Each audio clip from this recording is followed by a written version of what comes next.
来看国际消息，美国纽约一栋公寓将是熊熊爆炸，将头壁放起，这是6个柜头卡加在无人伤亡。初步判断应该是通风井迄搭崩起。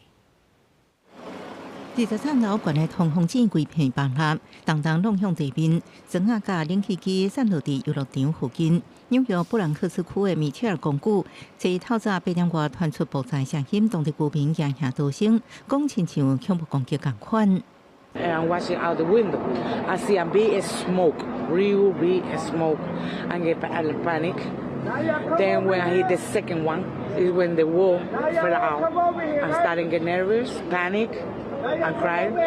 That is bringing memories from 9/11. 纽约市长亚当斯指出，大楼顶楼房通风井爆炸，后结果崩塌。佮讲这是重大灾难，被积极避免。感谢侦查部门反应正紧，强调居民安全是第一任务。纽约消防局长表示，已经出动搜救犬来检查，初步确认无人受困。We received reports of an incident involving the chimney to the boiler room here at NYCHA's Mitchell houses. This resulted in a partial building collapse. We are extremely fortunate. At this time, we have no loss of life or no injuries.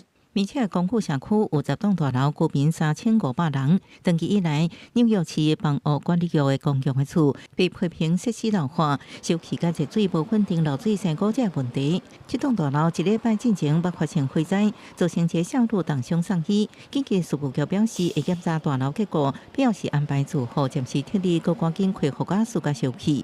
当局目前继续清理现场，佮调查爆炸原因，强调会确保公寓居民的居住安全，避免悲剧。发生，公司新闻陈伟珍报道。